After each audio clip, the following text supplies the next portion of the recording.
यो बहसको साथमा नेपाल टेलिकमको 4G नै पर्फेक्ट छ। नेपाल टेलिकम, राष्ट्रको सञ्चार। गरिमा विकास बैंक, एक्सेस टु अल। गर्वैदेखि बलियो भूगर्भ सिमेन्ट। कामना सेवा विकास बैंक, प्रगतिको आधार कामना सेवासँगको कारोबार। Vinayak Siddha college, committed for quality education. नमस्कार, यो बहसमा म यहाँहरूलाई हार्दिक स्वागत गर्दछु। जीवराम भण्डारी। आज यहाँहरू सामुन्ने उपस्थित हुनुहुन्छ क्याप्टेन कुलबहादुर लिम्बू। उहाँ विमान चालक, नेपाल वायु सेवा निगमका पूर्व प्रबन्ध निर्देशक अर्थात् म्यानेजिङ डाइरेक्टर। उहाँसँग आज म दुई विषयलाई केन्द्रमा राखेर कतिपय सूचनामूलक, कतिपय विश्लेषणात्मक ढङ्गले कुराकानी उहाँ मार्फत यहाँहरू सामुन्ने प्रस्तुत गराउने प्रयत्न गर्नेछु। कुलबहादुर लिम्बू एउटा प्राविधिक भएको नाताले राजनीतिक विषयमा कुनै पनि मानिस अछुतो रहँदैन। त्यो राजनीति उप एउटा हेर्ने दृष्टिकोण बन्छ। नीतिहरूको राजा राजनीति, त्यो राजनीतिक पाटोलाई पनि म छुवाउने प्रयत्न गर्नेछु।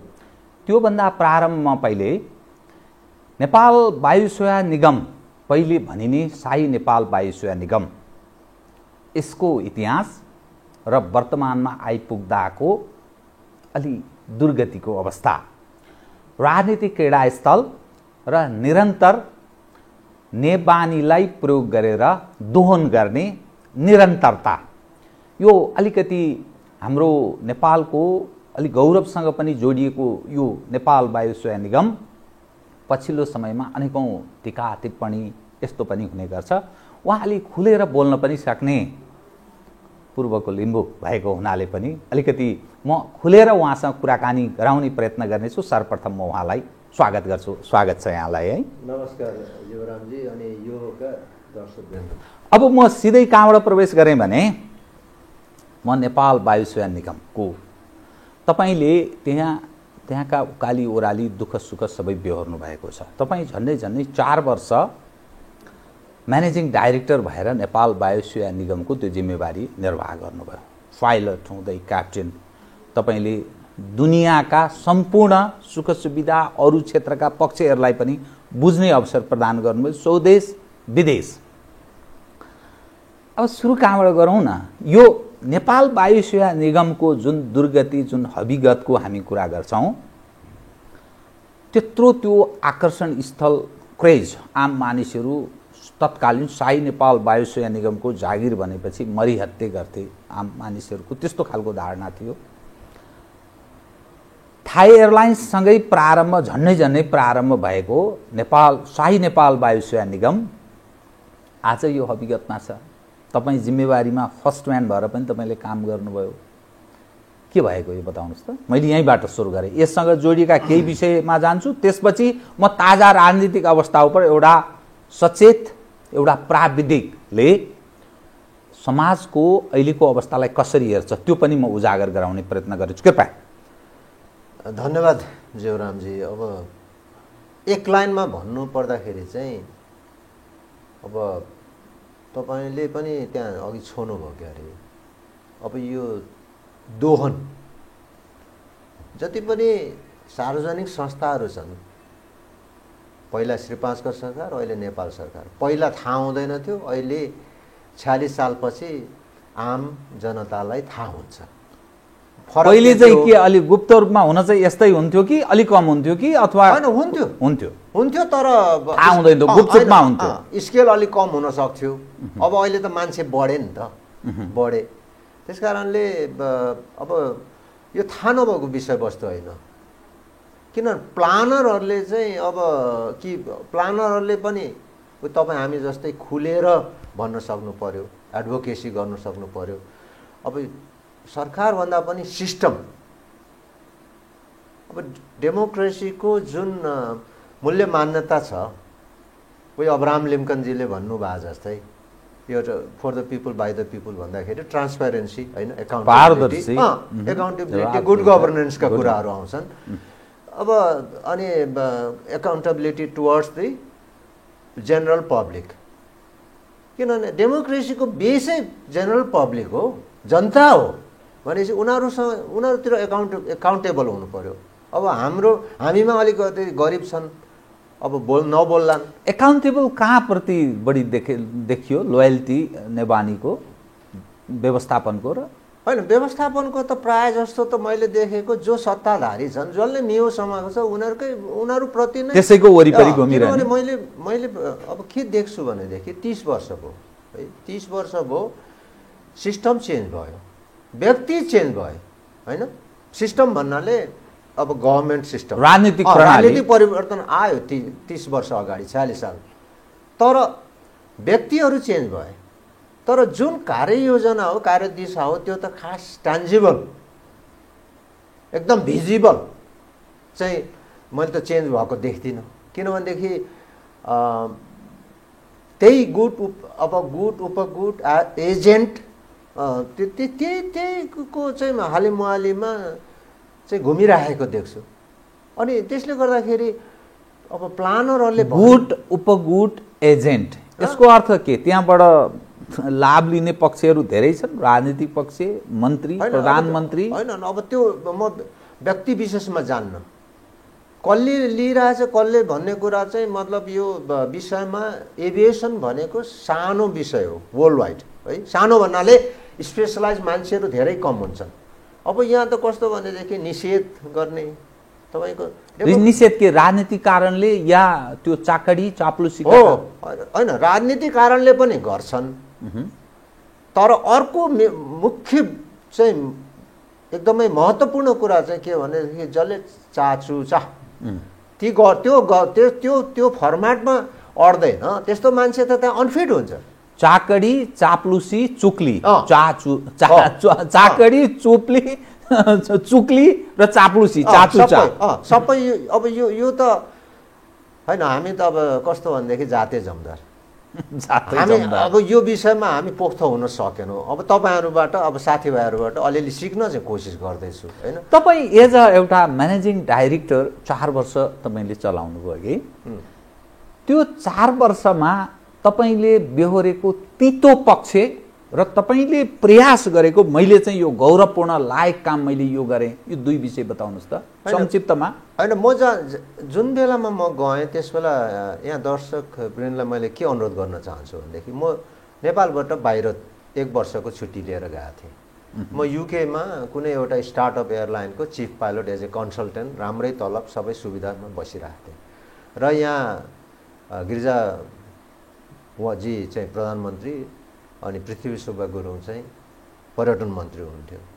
अनि पर्यटन मन्त्रीले अब के भनेदेखि होइन यहाँ अलिकति अस्तव्यस्त भयो के हो, अब कति लाउरे हुने होइन, किन मेरो ब्याकग्राउन्ड चाहिँ बाउहरू सबै लाउरे नै हुन्।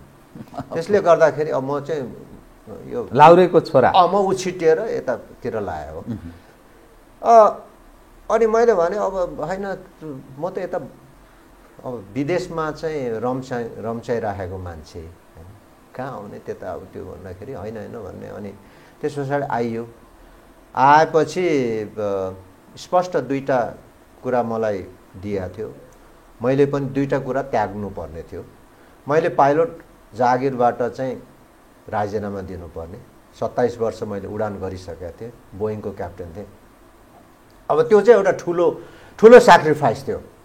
अब कहिले यहाँ चाहिँ मतलब का प्रशासकहरूले राजनीति गर्नेहरूले चाहिँ अब सायद अड्कलबाजीमा अब मैले जस्तै नसोचेको हुनसक्छ। मैले त्यो जो पाइलट जागिरबाट राजीनामा दिनु भनेको मेरो सबभन्दा ठुलो स्याक्रिफाइस थियो। धेरै ठुलो आकर्षण, धेरै ठुलो तलब, धेरै तलब, एउटा पर्मानेन्ट।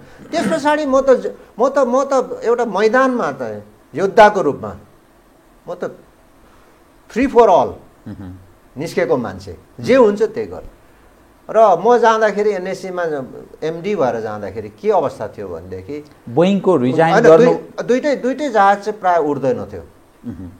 एउटा एसी-बी चाहिँ ब्रुनाईमा थियो, एसीए चाहिँ 39 डेज करिब 40 दिन भनौँ न, सम्झिन सजिलो, 40 दिन चाहिँ उडान भएन, 0।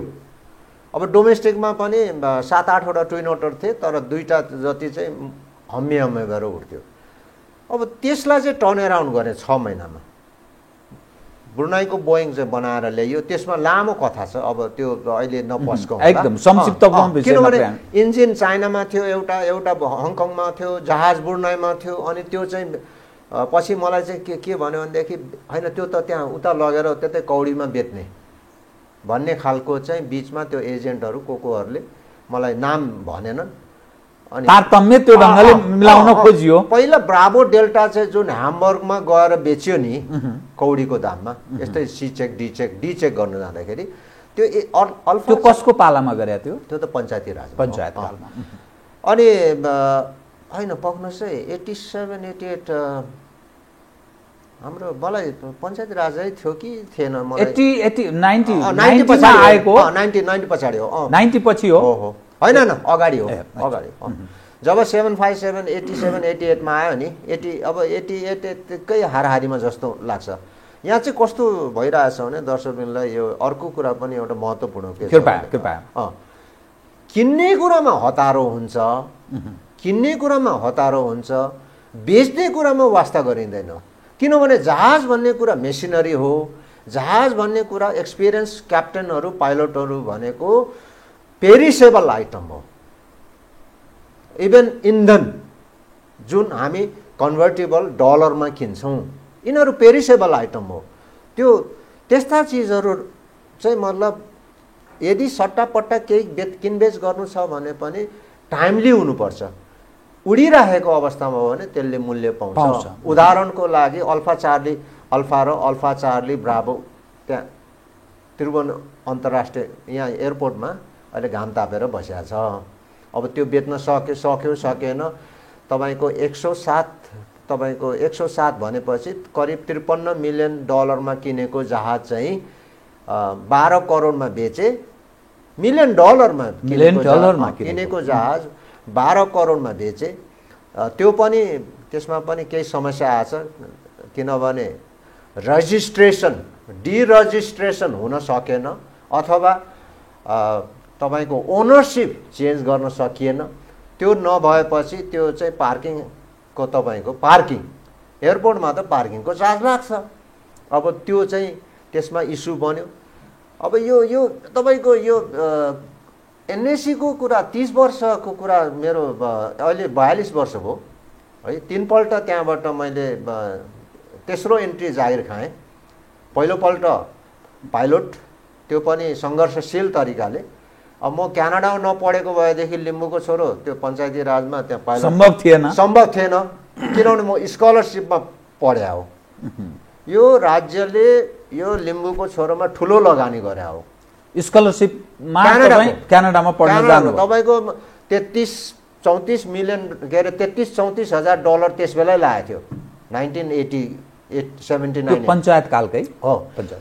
तर मैले पाएँ, किन पाएँ भन्दाखेरि म एउटा क्यानाडामै त्यही एरियामा पढेको विद्यार्थी थिएँ र त्यो क्यानाडाबाट चाहिँ छान्न आउने जुन काउन्सिलर हो उसले टपक्क यसलाई नछु, पछि मलाई धेरै पछाडि भन्यो यसलाई नछु, यो मेरो केटो हो। यतिजना 6-7 जनामा एकजना चाहिँ मेरो ठाउँबाट मेरो देशमा पढेको मान्छे मैले देखेँ। जब म रिटर्नमा पास भएँ त्यस पछाडि अब यो मान्छे नछुनु। त्यसबेला त अब राजा महाराजाको मान्छेहरू आउट भयो नि त। अब यो धेरै लामो कुरो। अनि त्यो हुँदै आएर तपाईँको चाहिँ 30 वर्ष, अब मैले 30 वर्षमा चाहिँ किन भन्दैछु भनेदेखि 46 साल पछाडिको कुरा, 30 वर्ष अहिले नागेर पनि गयो। अघि भने जस्तै व्यक्ति, अब यो राजनीतिक अवस्था चेन्ज भयो, व्यक्तिहरू चेन्ज भयो, तर त्यहाँ जुन किसिमको माहौल छ त्यो तात्विक देश र जनताका लागि केही फरक परेन। व्यवस्था फेरिरह्यो, जनता व्यवस्था फेरिरह्यो, मान्छेहरू फेरिए र हामी जस्तो गएर काम गर्न खोज्दाखेरि मैले चाहिँ मेरो जागिरलाई जहिले पनि सर्वस्व हरण गर्नुपर्ने। जागिर भनेको तपाईँको त लास्टमा तपाईँ यो पेटमा लात मार्ने काम गरिरहेछन् नि। अब यसको फलिफाप तपाईँले देखिराख्नु भएको छ। अहिले त्यो जो नेताहरू चाहिँ देशको सुधारमा देशको विचार गर्नुपर्ने, अब चाहिँ तथानाम एक अर्कामा गाली गरेर सडकमा चाहिँ पल्लेटी मारेर बसेका छन्। यस्तै मैले यो पाराले देश चल्छ भन्ने यहाँको प्रश्न। चल्दैन चल्दैन। त्योभन्दा राम्रो त हामीले चलाइदिन सक्छौँ। राजनीतिमा तपाईँ त्यति चासो चिन्ता जाहेर गर्नु होइन जीवरामजी, नुनमा राजनीति हुन्छ अनि राजनीति नीतिहरूको राजा। अनि हामी जस्तो हाइली टेक्नोक्राटले राजनीतिमा डाइरेक्टली इन्भल्भ नभए पनि हामी त पिल्डिएको मान्छेहरू हो नि त। हिजो पञ्चायती व्यवस्थामा म यदि कानाडा नपढेको भएदेखि म पाइलटै बन्ने थिइनँ र जब पाइलट बनेर म 27 वर्ष चाहिँ मैले सर्वस्व मेरो जागिर चाहिँ स्वाहा भनेर चाहिँ एमडी बने। एमडी बनेपछि मैले 5वटा मुद्दा गरेँ। मैले के को लागि मुद्दा गरेको त? किन मुद्दा तपाईँले किन गर्नुपर्ने स्थिति आयो? सिस्टम के बन्यो त्यहाँ? अघि मैले भने नि त चाचो छ ममा त्यो आउँदैन। अब म पारदर्शी हुन खोज्ने, म कमिसनलाई लिगलाइज गरौँ भन्ने त त्यो के तपाईँको चाहिँ मनमोहन अधिकारीको पालादेखि हो। त्यो कमिसनलाई लिगलाइज बताउनुहोस् त। त्यो कमिसन एउटा कमिसन हो, त्यसलाई वैधता भने के कसरी सम्भव छ? जस्तो अमेरिकाको एक्जाम्पलले धेरै देशको नलिउँ। अमेरिकामा अब बोइङ कम्पनीले जहाज बेच्छ। सुरुवातदेखिको हो यो। एयरबस त पछि आएको न हो। European Airbus European, Boeing American, French. अब फ्रेन्च अब 5-7वटा युरोपियन कन्सोर्टियम छ। अब अमेरिकनहरूको भनाइ के छ? होइन कमिसन चाहिँ ट्रान्सपेरेन्ट हुन्छ। हामीले कमिसन पारदर्शी हुनुपर्छ। हामी दिन्छौँ, हामी यति % दियौँ भनेर चाहिँ त्यहाँ चाहिँ देखाउनु पर्छ। सरकारबाट हाम्रो ट्याक्सेसनमा सहुलियत पाइन्छ। हेर्नुहोस् है, त्यहाँ देखायो भने ट्याक्स करमा अनि त्यो मेरो भनाइ त अब नेपालमा पनि किन नगर्ने त? जस्तो गुड गभर्नेन्सको भ्रष्टाचार चाहिँ मिनिमाइज भयो। म तपाईँ इराडिकेट भन्दिनँ, उन्मूलन असम्भव छ, तर मिनिमाइज कम भ्रष्टाचार। दोषीलाई चाहिँ कडा सजाय गर्ने, अथवा कुनै सम्पत्ति चाहिँ तपाईँको सोर्स देखेन भने त्यो सरकारमा जानु पर्यो, राज्यमा जानु पर्यो। त्यसो भएपछि त मान्छेहरूले त त्यसै त्यो डिस्करेज त भइहाल्छन् नि। त्यस उसले गर्दाखेरि मैले त्यस बेला यो कुरा राखेको हो। कमिसन चाहिँ के संस्थालाई नै जानुपर्छ भन्ने तपाईँको भनाइ हो? जहाँबाट किनिन्छ जहाज, त्यो जो कमिसन हुन्छ त्यो चाहिँ नेपाल वायु सेवा निगमलाई नै प्राप्त होस् भन्ने। अझै ब्रडर उसमा भन्ने हो भने, अलिक छाती ठुलो गरेर भन्ने हो भने जनतामा जानु पर्यो। जनतामा जानु पर्यो, ठिक। सरकारमा जानु पर्यो, एकदम ठिक। सरकारमा। तर त्यो तपाईँले के बेहोर्नुभयो त्यो जहाज खरिद? होइन मैले त्यस पछाडि त तपाईँलाई भन्दैछु नि त, मेरो आधा जिन्दगी त म त मुद्दा लडेर बसिरहेको मान्छे। जहाज उडाउनु पान्छ 4 वर्ष त्यो एमडी हुनुभयो, 5वटा मुद्दा। 5वटा मुद्दा। अनि त्यस पछाडि त्योभन्दा अगाडि एउटा चाहिँ के अब झोसपोल नक्कली बिल के गर्यो भनेर, अनि त्यसमा मुद्दा लडियो। त्यो महाप्रबन्धभन्दा अगाडि। अनि त्यस पछाडि तपाईँको हालसालै जहाज उहाँ नेपालगञ्जमा त्यो भयो होइन। अब घोडा चढ्ने मान्छे लड्न सक्छ।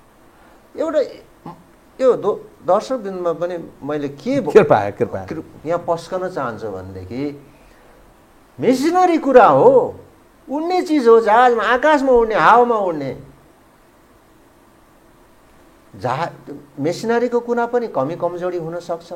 मान्छे त त्यसै कमी कमजोरी त हुन्छ नि मान्छे। तर कुनै इन्सिडेन्ट अथवा एक्सिडेन्ट नभनौँ, इन्सिडेन्ट भइसकेपछि त्यो चालक दलले अथवा त्यो क्याप्टेनले कसरी अवतरण गर्यो, कति सेफ भयो, त्यो महत्त्वपूर्ण कुरा हो। नेपालगञ्जको त्यो सेफ ल्यान्डिङको सवाल उपर तपाईँले त्यस ढङ्गले सुरक्षित ढङ्गले अवतरण, त्यो ठुलो दुर्घटनाबाट बचेको। तर तपाईँ पुरस्कृत हुनु भएन, यसको अर्थ के? मलाई त कहाँ 1 वर्ष लाइसेन्स सस्पेन्ड गर्यो। अहिलेसम्म मेरो चाहिँ अब यो मैले अघि मार्जिनलाइज अथवा निषेध, प्रजातन्त्रमा कुनै पनि फ्रन्टमा निषेधको राजनीति चल्नुहुन्न।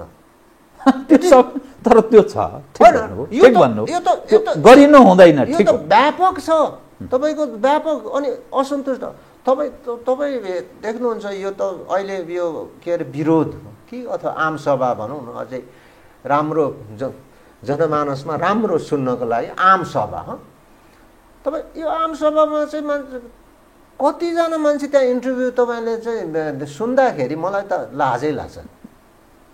किन भन्नुहुन्छ भनेदेखि त्यो कति त एकदमै ब्रान्डेड तपाईँको चाहिँ कार्यकर्ता त आउने भइहाले होइन।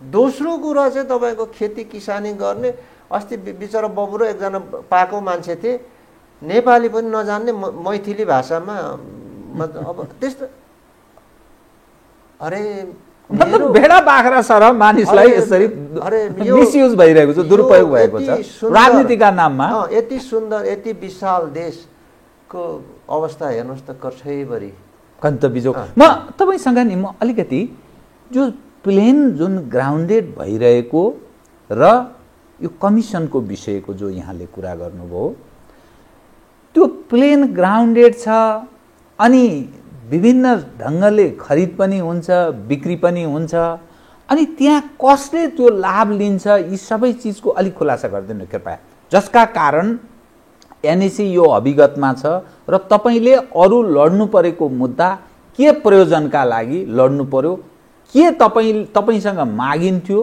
र के तपाईँले दिनु भएन र यो स्थिति बन्यो। होइन यहाँ दर्शकवृन्दलाई म के अनुरोध गर्न चाहन्छु भनेदेखि अब ट्रान्सप्यारेन्सीको नाममा चाहिँ अब नाङ्गै भुतुङ्गै त म पनि हुन मिल्दैन, त्यसमा म क्षमा चाहन्छु।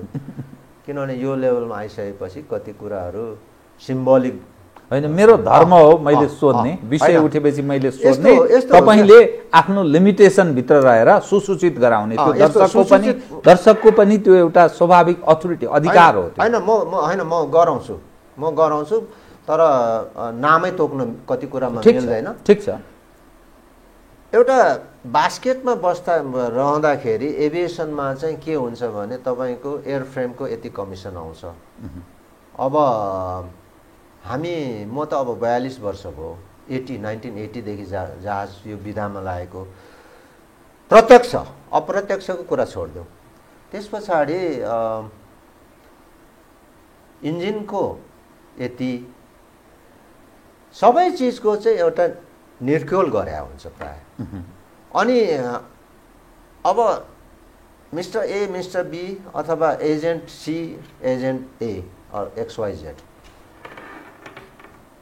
मैले भन्ने त्यो फ्रेमभन्दा बाहिर जानुहुन्न। किनभने हामी जस्तो एभिएसनमा लागेको मान्छेलाई त्यो थाहा भइहाल्छ यसमा चलाखै भयो, यसमा अथोरिटीको अथवा आफ्नो पदको दुरुपयोग हो नि त तपाईँको।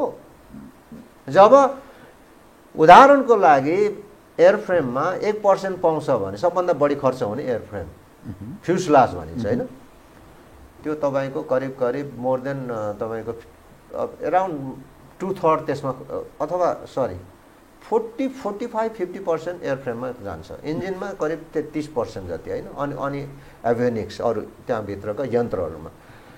अनि सबभन्दा बढी खर्च हुने चिजमा कम कमिसन हुन्छ है।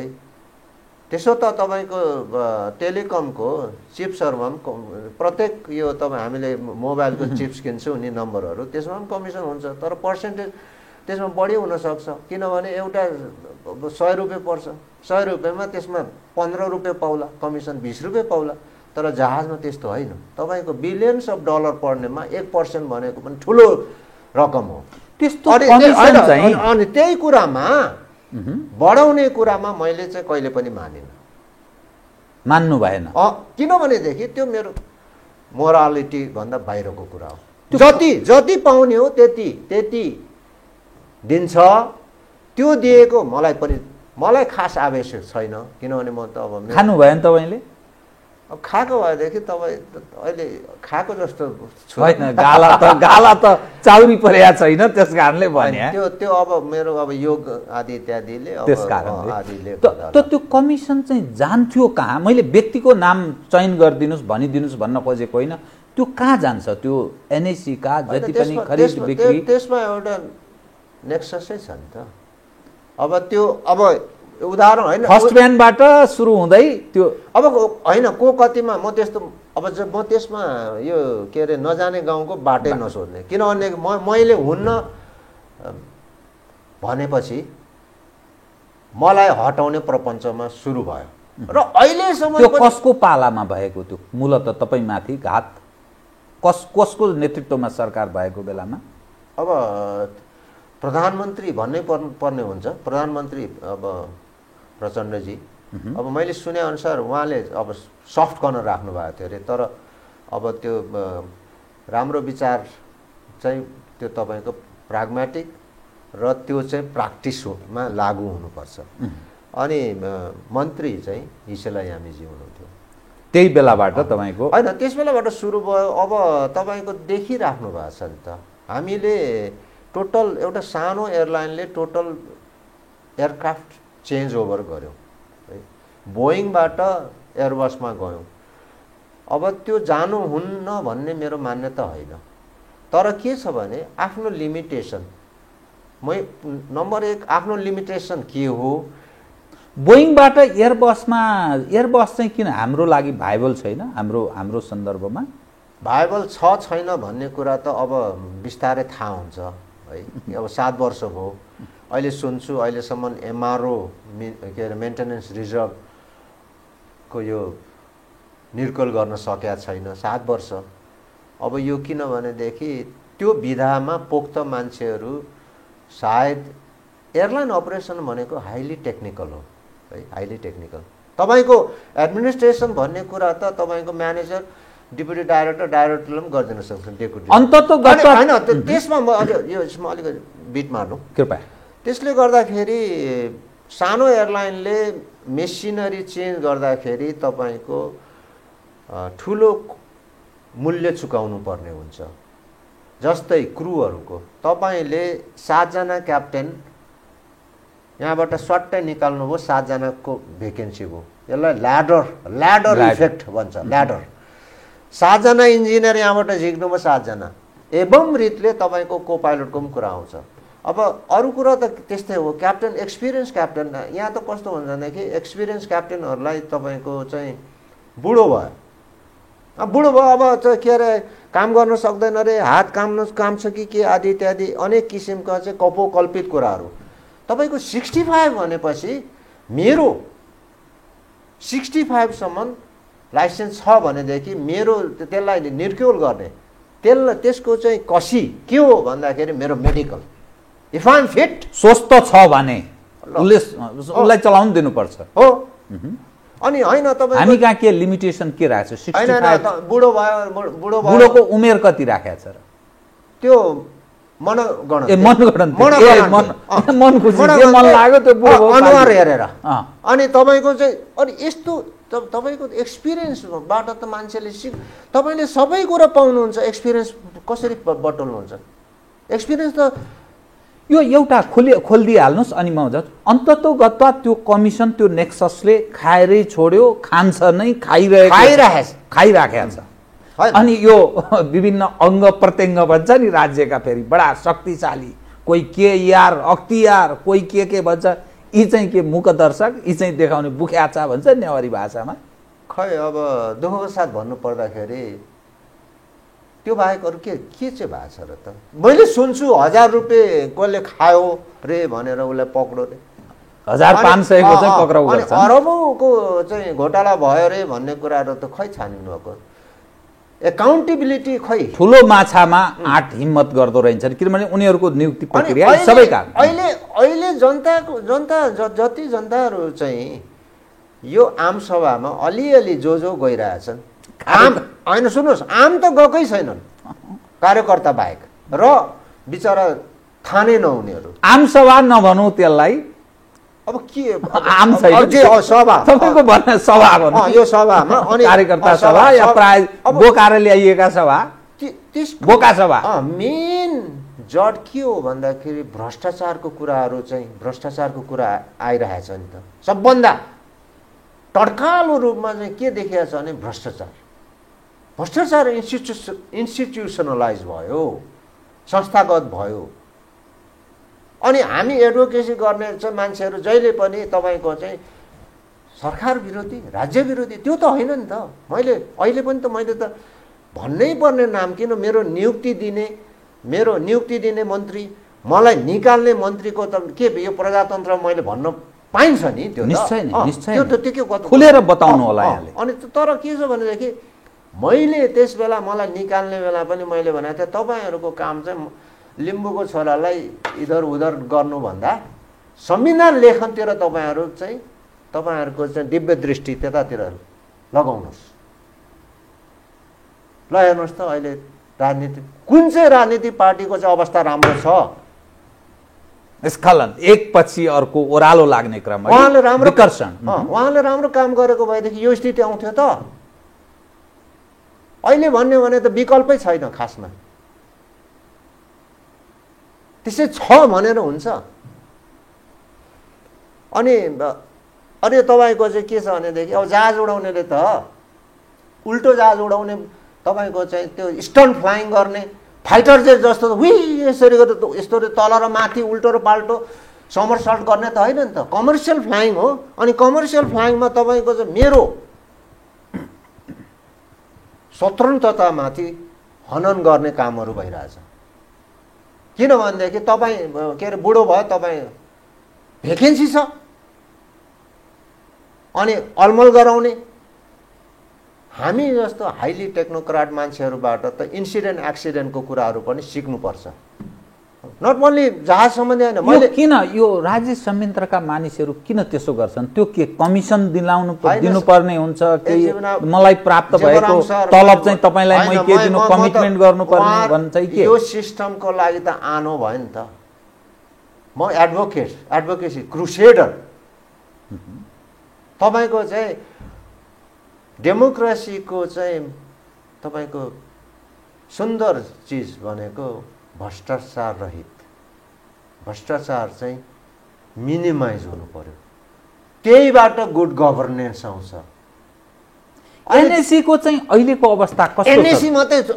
एनएसी एउटा उदाहरण मात्रै हो, अरू ठाउँमा चाहिँ बाहिर आइरहेको छैन। किनभनेदेखि म त मतलब सबै क्षेत्र यत्र तत्र सर्वत्र नै यही अवस्था छ, जस्तो एनएसी को छ त्यही अवस्थामा छ सबै। हो नि त। नत्र भनेदेखि तपाईँको चाहिँ संसारमा चाहिँ पेट्रोलको दाम घट्दाखेरि यहाँ किन बढ्दै जान्छ? यत्रो चाहिँ मतलब बिजुलीको चाहिँ खानी भएको देश, पानीको चाहिँ खानी भएको देशमा चाहिँ किन बिजुली यति महँगो छ? अनि यो बताइरहनु पर्ने चिजै होइन नि। अझै पनि हामी भारतबाटै ल्याउँछौँ 700-800 मेगावाट त उतैबाट अझै खरिद गरेका। अब चाहेर नचाहेर अब यो त हुन त अब विविध कुराहरू हुनसक्छ, तर पनि नाम भन्नै मलाई अब बाध्य भयो। कुलनान घिसिङले त नराम्रो काम त गरेका थिएन नि त। उसको पुनर्नियुक्ति किन भएन? संविधान के अरे नियम कानुन भनेको त बनाएको होइन त। यदि राज्यको लागि राम्रो हुन्छ भने त्यो संशोधन पनि हुन सक्छ। राज्य भन्नाले जनता होइन, जनता बेगरको राज्य कसरी हामी परिकल्पना गर्ने? र अहिलेको नयाँ जेनेरेसनसँग कनेक्ट हुन सकेका छौँ त हामी। म एउटा विषय एनएसीसँग जोड्छु, त्यसपछि म ताजा अवस्थामा प्रवेश गर्छु है। त्यो तपाईँहरू जो पाइलटहरू हुनुहुन्छ नि, एक आस्थाका आधारमा विभाजित, दुई विदेशी पाइलटलाई एक खाले तलब, नेपाली पाइलटलाई अर्को खाले तलब, अनि त्यो एनएसी को यो अहिलेको अवस्था हेर्दा यो फजुल खर्च बढी, कमिसन मतलब भ्रष्टाचार जन्य गतिविधि र अनावश्यक स्टाफिङ, ओभर स्टाफिङको कुरा गर्छन्, जसका कारण यो सबै राजनीतिक व्यक्तिहरूको क्रीडास्थल भयो। फलत यो डुब्यो, अब उठ्दैन। जस्तै चिनिया जहाज ग्राउन्डेड छ, कतिपय जहाजहरू त्यो सेवामूलक भन्दा पनि अर्को ढङ्गले निजी क्षेत्रसँग यसले प्रतिस्पर्धा गर्ने हिम्मत पनि त्यो ढङ्गले राखेन, श्रुड मानिसहरूको उपस्थिति भएन, यो भन्छन्। यो विषयको जवाफ दिनुहोस्, त्यसपछि म ताजा अवस्था छोटकरीमा भनौँ है, बुलेट फर्ममा कृपा। नम्बर 1 तपाईँले निजी विमान कम्पनीको कुरा गर्नुभयो है। म चाहिँ के भन्छु भनेदेखि यो ओपन स्काई अथवा जुन 1990 पछाडि नेपालले जुन नीति अपनायो। निजी विमान कम्पनीहरू पनि नेपालीहरूको लगानी होस्, चाहे जोसुकैको होस् है। नेपाल वायुसेना निगमले राष्ट्रिय ध्वजवाहकले निजी विमान कम्पनीहरूसँग कम्पिटिसन गर्ने होइन, उनीहरूसँग कम्प्लिमेन्ट गर्दै जाने, हातेमालो गर्दै जाने हो। सहयात्रा सहयात्रा नम्बर 1। एनएसी को प्रेजेन्स ट्रङ्क रुट र यावत ठाउँमा हुनुपर्छ, विशेष देशभित्र, किनभने यो सर्भिस हो, जनतालाई सर्भिस दिया हो। As a flag carrier. तर प्रतिस्पर्धा नहुँदा एकलौटी हुँदा फेरि मोनोपोली त हुँदैन, जस्तो जापानमा त एकलौटी छ, जापानमा एकलौटी छ। तपाईको त्यो जब एनएसी को प्रेजेन्स हुन्छ त्यस पछाडि यो कार्टेलिङ अथवा टिकटको कन्ट्रोल हुन्छ, प्राइस मूल्यमा कन्ट्रोल हुन्छ। एनएसी को त्यसकारण प्रेजेन्स हुनुपर्छ। अरूले जस्तो विराटनगर 5 वटा गर्नु पर्दैन, कम्तीमा पनि सके बिहान एउटा बेलुका एउटा प्रपर एयरक्राफ्ट। अब नेपाली जनताले प्राइभेट कम्पनीहरूले जेटबाट चाहिँ यहाँ सेवा सुविधा दिन्छन् भने फ्ल्याग क्यारियरले गर्नु हुँदैन भन्ने मेरो मान्यता चाहिँ छैन है। र अर्को दोस्रो कुरो, यो 3-4वटा कुरामा छ क्या तपाईको मेन कुरा, गुड गभर्नेन्स। हेर्नुहोस् यो आज को छ के छैन, र यो अब यो कल्कीको जमानामा, कलियुगको अन्तको जमानामा मान्छेले म पदमा छु भनेर धेरै आफ्नो मात्रै बढी चढाइ गर्नु पनि मलाई उचित लाग्दैन। कस्ता चाहिँ मतलब संसारमा इदी अमिनदेखि लिएर कस्ता मान्छेहरूको त निम्टान भए। र गद्दाफी तपाईको वाज अ नेसनलिस्ट, उसले देशको लागि राम्रै गरेको थियो। तर हाम्रो देश त अहिले त्यो भन्दा यो सामरिक महत्त्वको पनि एउटा, इन्डिया, चाइना, इभन अमेरिका, अब आइएसएस को त कुरा अहिले नजोडौँ हैन। त्यसले गर्दाखेरि यो हाम्रै कमी कमजोरीले गर्दाखेरि उनीहरूको क्रीडास्थल भइरहेछ। र हामी अहिले पनि सचेत भएनौँ। गुड गभर्नेन्स भएपछि भ्रष्टाचार हुँदैन अथवा कमी हुन्छ, भ्रष्टाचार कमी भएपछि गुड गभर्नेन्स हुने हो। यो त जनताले सही रूपमा ग्रासरुट लेभलको जनताले फिल गर्नु पर्यो। कटु वचन हो यहाँको, यो कटु वचन हो। त्यसले अनि तपाईको जुन जहाजहरू किन्नलाई हतार हो हैन।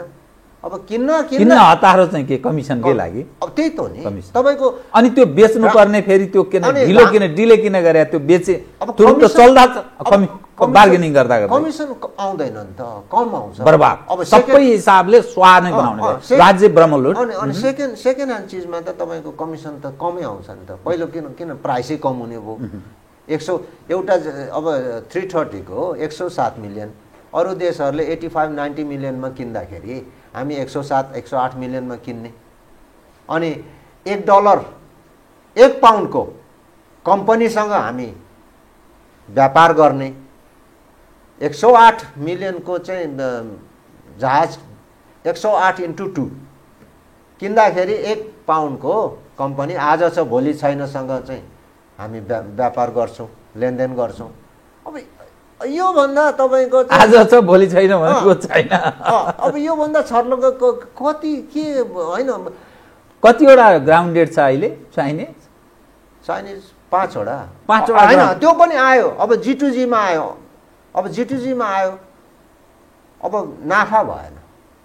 त्यो त मैले के अरे 47-48 मा नै भन्दै थिएँ यो कुरा। नाफाको लागि ल्याउने हो चाहिँ होइन, डोमेस्टिकमा service to the people, as a stakeholder, राज्यको दायित्व हो नि त।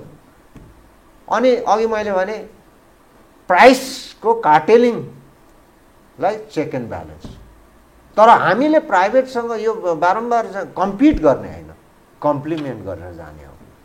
किनभने त्यो पनि नेपालीको ट्याक्स पेयरको लगानी छ त्यहाँ। त्यो पाइलटहरू, मेरो एउटा जवाफ दिनुहोस् अनि त्यसपछि ताजा अवस्थामा पाइलटहरू जो छन् नि, क्याप्टेन होलान् पाइलट, यो को पाइलट होला ए अघि तपाईँ विदेशीको विदेशीको कुरा, त्यो म भन्छु त्यो त्यो किन त्यो उनीहरूलाई बढी यहाँकालाई कम र विभाजन किन छ यो होइन यो चाहिँ पहिला ब्रिटिस सिस्टम थियो नि त divide and rule divide and rule तर अब यो नयाँ अहिलेको म्यानेजमेन्टमा त्यो चल्दैन अहिलेको म्यानेजमेन्ट तपाईँलाई पनि थाहा छ नि त पार्टिसिपेटरी तपाईँ सबै पार्टिसिपेट नगरिकन मेरो अङ्ग प्रत्यङ्ग मैले अडेस लाग्ने मैले चाहिँ मतलब मेरो सपोर्टरहरू मेरो सबोर्डिनेटहरूले मलाई फुल सपोर्ट नगरुन्जेलसम्म म कसरी चाहिँ मतलब एक्सेल गर्नु सक्छु अर्थात् त्यसमा परिवर्तन नल्याएसम्म चल्दैन अब यो चाहिँ अब के छ भने ग्लोबल सिनरियोमा पाइलटहरूको चाहिँ तलब भत्ताको कुरा छोडिदिउँ एकछिन तलबको कुरा तपाईँको एक्सपिरियन्सको लेभलमा बाट हुन्छ है जस्तै एबिसी होला अब त्यसमा पनि तपाईँको के छ भनेदेखि अब लुक्ला सिमिकोट तपाईँ 20,000 घन्टा भएको होस् विदेशी त्यहाँ जानलाई गाह्रो हुन्छ है त्यो चाहिँ तपाईँको it's flying by the feel of your hip है तपाईँले फिल अङ्ग प्रत्यङ्गले फिल गरेर जानु पर्यो है त्यो पहिला उडाएको हुनु पर्यो त्यहाँ क्लियर भएको हुनु पर्यो जस्तो हामीहरू ट्विन अटरमा त हामीले तपाईँ 5500 घन्टा जति उडाएछौँ अब यस्तो कुराहरू अब विदेशी भनेपछि सबै सर्वे सर्वा होइन किनभनेदेखि यो कुरा म किन यहाँ दर्शक ज्यूहरूको माझमा किन पस्कन चाहन्छु भने म विदेशमै पढेको मान्छे हो मेरो एजुकेसन क्यानाडामा भएको मलाई थाहा छ उनीहरूको कल्चर के छ उनीहरूको लिमिटेसन हाम्रो लिमिटेसन उस्तै हो ह्युमन बिङको लिमिट र वर्किङ कल्चर फरक छ र त्यहाँ चाहिँ ट्रान्सपेरेन्सी छ र गुड गभर्नेन्स छ अब विदेशी किन राखिन्छ भन्दाखेरि अब त्यहाँ पनि उही तपाईँले अघि तपाईँले इन्डाइरेक्टली त त्यो कुरा चुहाइसक्नुभयो कमिसनकै कुरा होला मैले सुन्छु कुनै समयमा $27 लाख दियो 27 लाख रुपियाँसम्म दियो पाइलटलाई होइन जहाज उडाउनु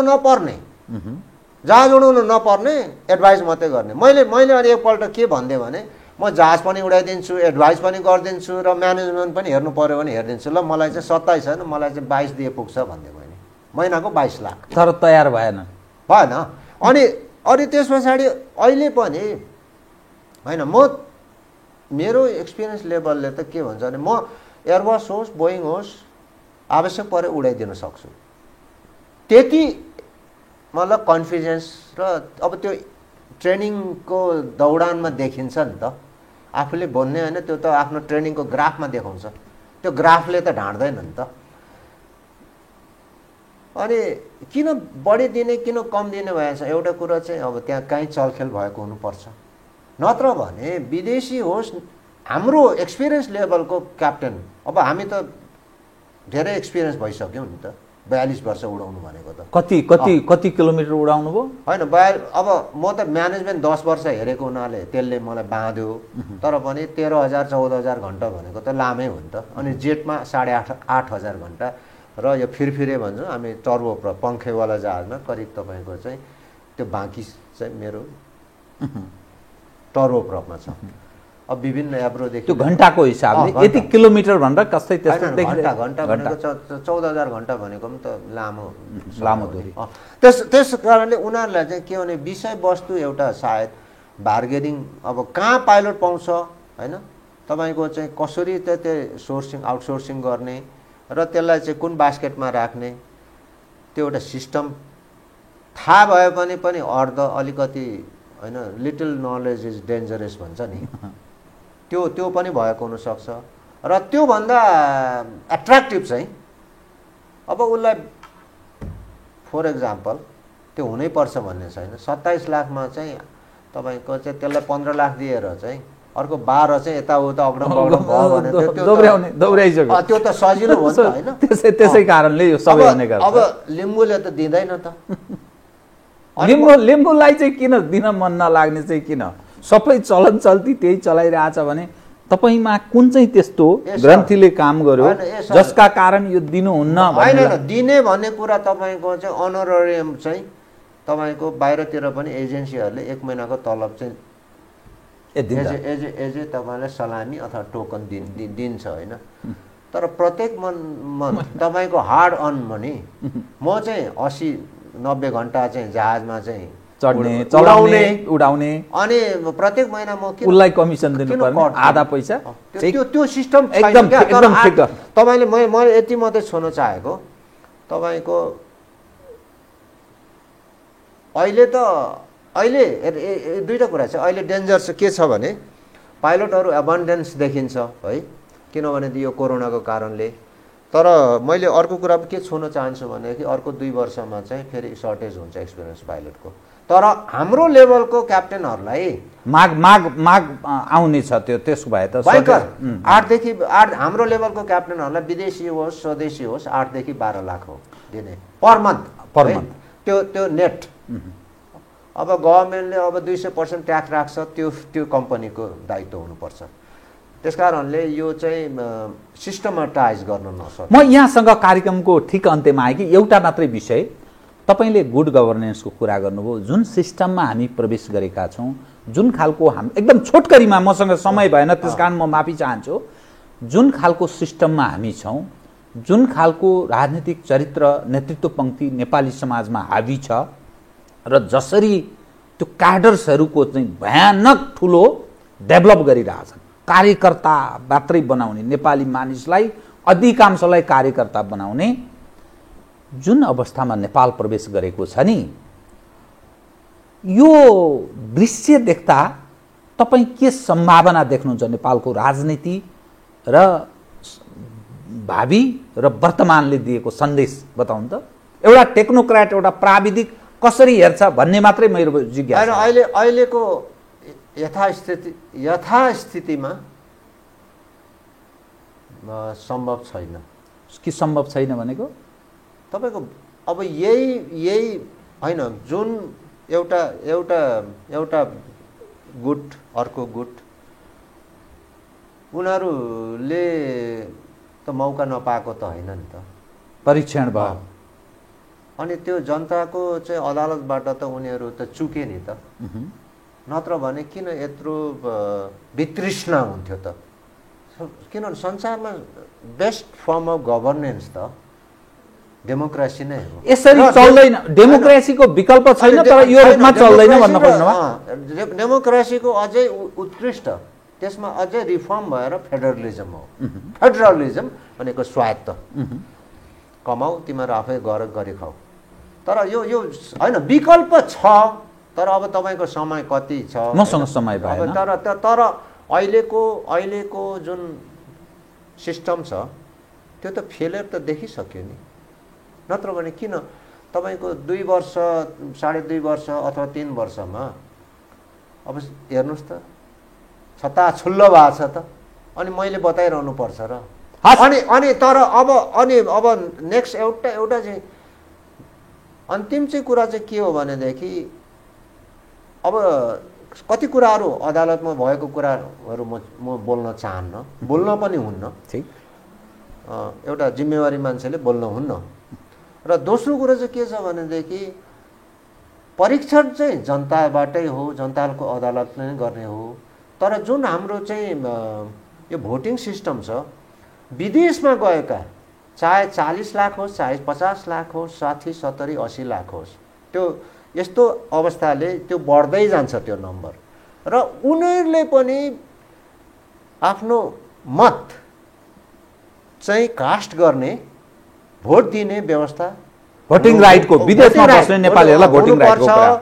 र अब छोटकरीमा भन्छु के छ भनेदेखि अब आउने परिदृश्यहरू झन् अर्को 2 वर्ष 3 वर्ष 2080 नेपाली वर्षको अन्तिमसम्म चाहिँ अलिकति अप्ठ्यारै देखिन्छ। हस्, धन्यवाद छ यहाँलाई। हस्, नमस्कार। आदरणीय दर्शकवृन्द, उहाँ हुनुहुन्थ्यो क्याप्टेन कुलबहादुर लिम्बू, विमान चालक। समसामयिक विषयलाई केन्द्रमा राखेर गरिएको कुराकानी। म सहित मेरो सम्पूर्ण युनिटलाई कार्यक्रमबाट बिदा दिनुहोस्, तर यो हो टेलिभिजन हेर्दै रहनुहोला। नमस्कार।